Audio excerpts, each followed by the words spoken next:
எழுதும் போது சில காமெடிகள் நடக்கும். எப்படின்னா ஸ்பை ஹூ லவ்ட் மீ அப்படின்னு இங்கிலீஷ் படம். அது வந்து James bond film. Spy who loved me Tamil எப்படி எழுதுனா பிரிச்சு ஸ்பை ஹூ லவ் குடுமி, குடுமியை லவ் பண்ற மாதிரி எழுதிட்டாங்க. அது வந்து எழுத்து பிழை. இங்க இருக்கிற அங்க சேர்த்த உடனே வேற அர்த்தம் வந்துச்சு. ஃபைவ்மேன் ஆர்மின்னு சூப்பர் படம், நல்ல ஃபைட் ஃபில்ம். ஃபைவ்மேன் ஆர்மிக்கு அவன் என்ன டைட்டில் வைத்தானா, 4 வெறியர்களும் ஒரு இளம்பெண்ணும்னு வச்சான்.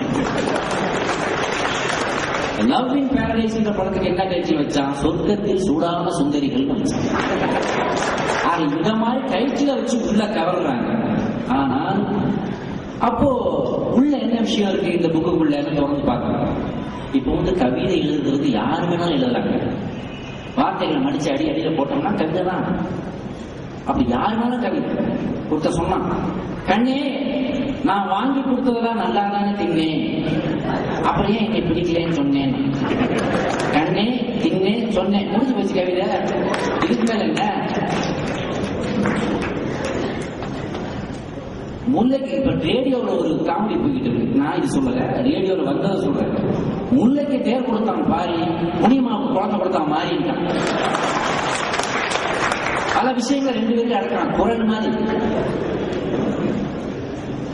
காதல் ஒரு கடட்டி போட்ட செருப்பு சைஸ் சரியா இருந்தா யார் வேணாலும் மாட்டிக்கலாம். இப்ப நவீன காதல் அந்த மாதிரி இருக்கு. என் ஃப்ரெண்டு ஒருத்தன் காலேஜில் படிக்கும்போது அன்பே ஆறிலே பாகே கட்டண்டே கணிச்சாரு மனோரஞ்சிதமே அது என்னெல்லாமோ எழுதி பார்த்தா ஒரு பொண்ணுக்கு சைட்ல இருந்து எந்த சிக்னலுமே வர பிக்கப் பண்ணவே முடியல சார். அந்த கடைசியில் பார்த்தா நான் சொன்னேன், அது என்னப்பா எந்த வார்த்தைக்கும் மயங்க மாட்டேங்கிறா சார். சரி ஓகே, அது எந்த ஒரு பொண்ணு, கோயம்புத்தூர் பொண்ணு, 2 வார்த்தையில மடக்கலாமப்பா. அதை என்ன சார் நீங்களே எழுதி கொடுங்க. 2 வார்த்தை தான் எழுதுங்க. ஏனுங்க நீங்க தேனுங்க,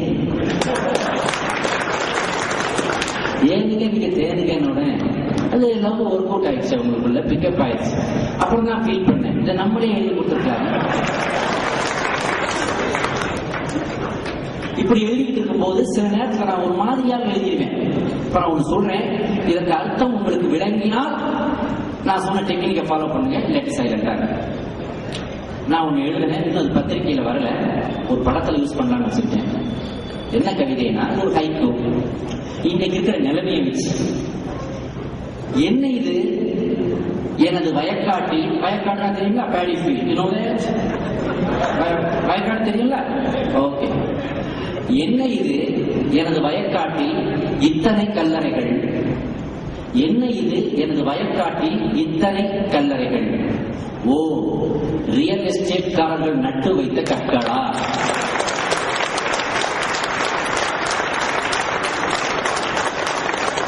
இப்படி எதையாவது எழுதுறதுனால வந்து புக்கை ரிலீஸ் பண்ணுன்னு சொல்றாங்க. அது வேற 5 கிலோ குறைச்சிட்டாங்க டாக்டர் வெயிட்.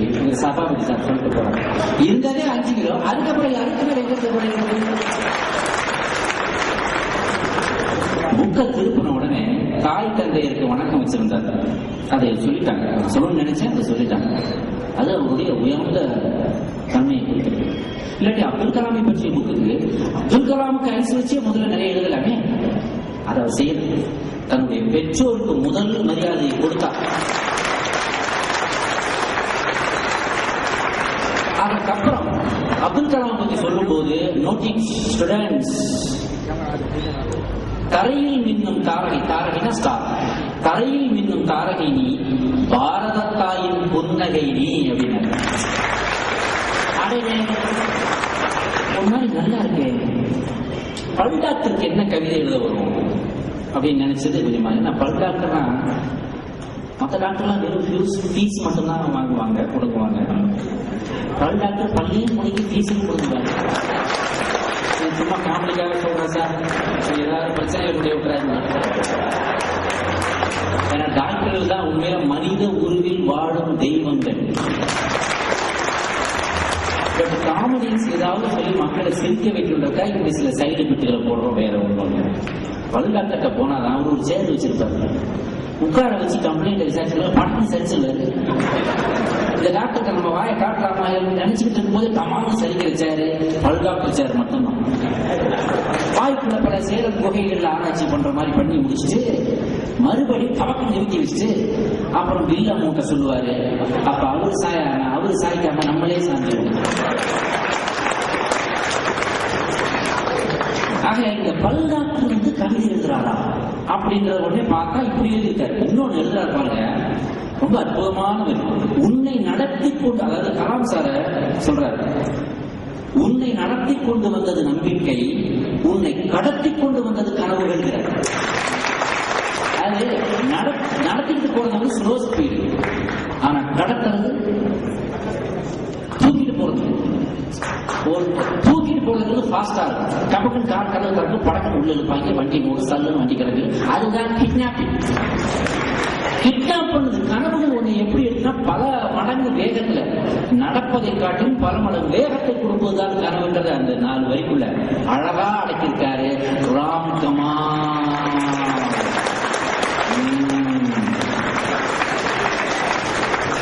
அப்புறம் வந்து நன்றியோடு நினைச்சு பார்க்கிறார். இது எப்படி தெரியுமா? நன்றியோடு நினைச்சு பார்க்கிறார். இவருக்கு வந்து அப்துல் கலாம் அவர்களுக்கு பக்ஷி லக்ஷ்மண சாஸ்திரி இந்து. அதுக்கப்புறம் ஸ்கூல்ல இருந்து ஆரம்ப பள்ளிக்கூடத்துல இருந்து கொஞ்சம் வெளியே போன உடனே ஸ்டூவர்ட்ஸ் பள்ளிக்கூடத்துக்கு போகும்போது அங்கு சாலமன் ஐயாத்துறை, சாலமன் அப்பாத்துறை, அது கிறிஸ்டியன். அப்படி இவர் ஒரு இஸ்லாம். ஆக இஸ்லாமியரின் வாழ்க்கையில் கிறிஸ்தவரும் இந்துக்களும் இணைந்த ஒரு சமதர்மமா அவர் வாழ்வதற்கு எல்லா மதத்தையும் அணைத்திருப்பதற்கு காரணம் அவருடைய கல்வி முறை. அப்துல் கலாம் கல்வி ஒரு ஒற்றுமை தெரியுமா?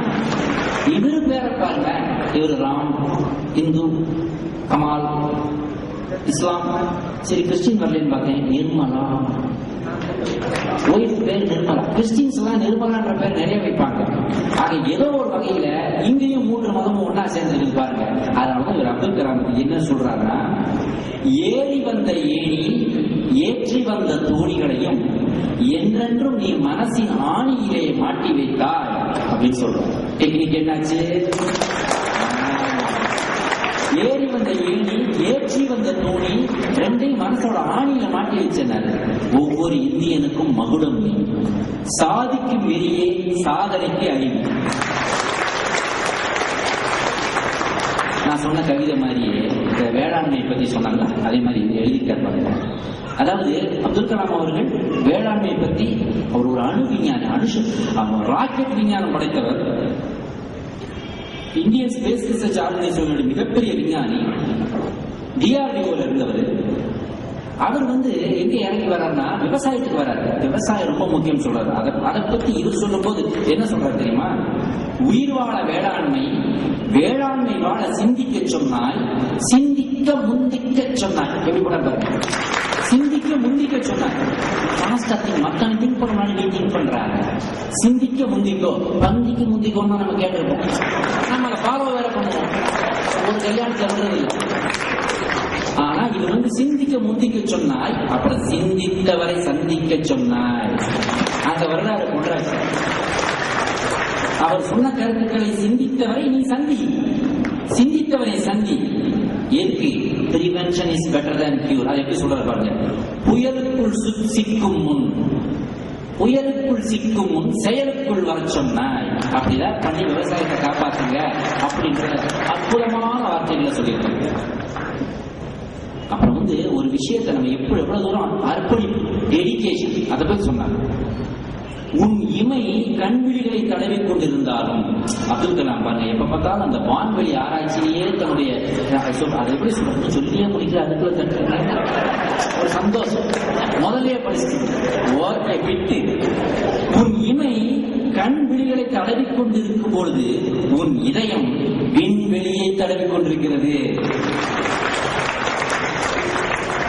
அப்புறம் அறிஞர் அண்ணாவை ஸ்கூலுக்கு கூப்பிட்டு பேச வச்சிருக்காரு. பேரறிஞர் அண்ணா பேச்சுக்கு பேர் போன பேரறிஞர் பெருந்தகை அண்ணாவை அவங்க பசங்கள்லாம் சேர்ந்து அண்ணாவை போய் மெட்ராஸ்ல பார்த்து கூட்டி கொண்டாந்து ஸ்கூல்ல பேச வைக்கிறாங்க. அப்ப நதின்ற தலைப்பை கொடுக்குறாங்க. அப்பவே அந்த பிரச்சனை பாருங்க, இன்னமும் நதிதான் பிரச்சனை. நம்ம விதிகளை மாற்றி எழுதக்கூடிய நதிகள் தான். அதுல ஒன்னா சேர்ந்தா ஏன் சார் கஷ்டப்பட போறோம்? தண்ணி எல்லாம் ஒன்னா சேரணும். நம்ம கிட்ட தான் தண்ணி வரக்கூடாது.